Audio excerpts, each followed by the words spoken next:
Assalamualaikum warahmatullahi wabarakatuh. Perkenalkan, nama saya Siti Afrinda Kartan dari Prodi Pendidikan Bahasa dan Sastra Indonesia angkatan 2023 kelas B. Di sini saya akan menyampaikan kembali materi teori-teori belajar dan pembelajaran yang sudah dipresentasikan oleh teman-teman dari kelompok 2. Di sini kita mempunyai 5 teori yang akan kita bahas secara satu persatu. Nah, teori yang pertama itu ada teori deskriptif dan perspektif. Teori belajar adalah deskriptif karena tujuan utamanya menjelaskan proses belajar, sedangkan teori pembelajaran adalah preskriptif karena tujuan utamanya menetapkan metode pembelajaran yang optimal. Ada beberapa pendapat teori belajar deskriptif dan preskriptif ini menurut beberapa ahli. Yang pertama itu ada dari Ray Good. Teori preskriptif adalah goal oriented, sedangkan teori deskriptif adalah goal free. Di sini tuh maksudnya adalah bahwa teori pembelajaran preskriptif dimaksudkan untuk mencapai tujuan, sedangkan teori pembelajaran deskriptif dimaksudkan untuk memberikan hasil. Nah, yang kedua itu ada dari Bruner. Menurut Bruner sendiri, teori pembelajaran adalah preskriptif dan teori belajar adalah deskriptif. Preskriptif karena tujuan utama teori pembelajaran adalah menetapkan metode pembelajaran yang optimal, sedangkan deskriptif karena tujuan utama teori belajar adalah menjelaskan proses belajar.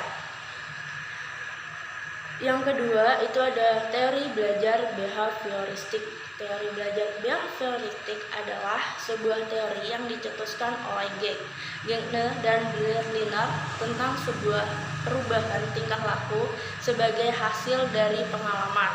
Teori ini lalu berkembang menjadi aliran psikologi belajar yang berpengaruh terhadap arah pengembangan teori dan praktik pendidikan dan pembelajaran yang dikenal sebagai aliran behavioristik.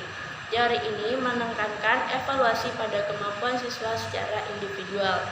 Adapun prinsip-prinsip dalam teori ini adalah yang pertama itu objek psikologi adalah tingkah laku. Yang kedua, semua bentuk tingkah laku dikembalikan pada refleks. Yang ketiga, mementingkan pembentukan kebiasaan. Dan yang keempat, perilaku nyata dan terukur memiliki makna tersendiri. Serta yang kelima, aspek mental dari kesadaran yang tidak dimiliki bentuk fisik harus dihindari. Adapun tokoh-tokoh aliran ini ada 4. Yang pertama itu Edward Lee Thorndike, yang kedua John Watson, yang ketiga Edwin Gordy, yang keempat Ulrich Friedrich Skinner. Nah, teori yang ketiga itu ada teori belajar kognitivistik. Kognitivisme adalah teori belajar kognitif, adalah teori belajar yang lebih mementingkan proses belajar daripada hasil belajarnya sendiri. Tokoh-tokoh kognitivisme ini itu ada beberapa, diantaranya itu adalah Jean Piaget, Jeremy Bruner, Ausubel, dan Robert M. Gardner. Hakikat belajar menurut teori kognitif dijelaskan sebagai suatu aktivitas belajar yang berkaitan dengan penataan informasi, regionalisasi, perceptual, dan proses internal. Di sini itu ada kelebihan dan kekurangannya. Apa saja yang pertama itu kelebihannya menjadikan siswa lebih kreatif dan mandiri. Yang kedua, membantu siswa memahami bahan belajar secara lebih mudah.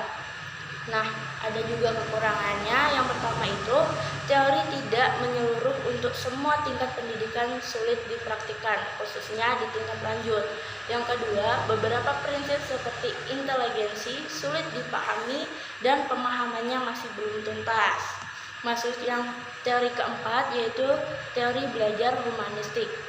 Proses belajar humanistik memusatkan perhatian kepada diri peserta didik sehingga menitik beratkan kepada kebebasan individu.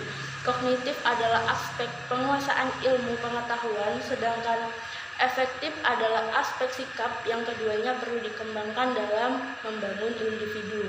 Adapun tokoh-tokoh humanistik ini ada 3. Yang pertama Abraham Maslow, yang kedua Carson Rogers, yang ketiga Arthur Pons. Nah, masuk di teori belajar yang terakhir yaitu teori belajar konstruktivistik. Teori belajar konstruktivistik melihat belajar sebagai proses pembentukan pengetahuan oleh peserta didik. Guru berperan sebagai fasilitator untuk membantu peserta didik membangun pengetahuan mereka sendiri. Adapun ciri-ciri belajar konstruktivistik termasuk orientasi, elitasi, restrukturisasi ide, penggunaan ide dalam berbagai situasi, dan review. Lev Vygotsky, tokoh teori konstruktivistik, menekankan peran interaksi sosial dan bahasa dalam pembentukan pengetahuan.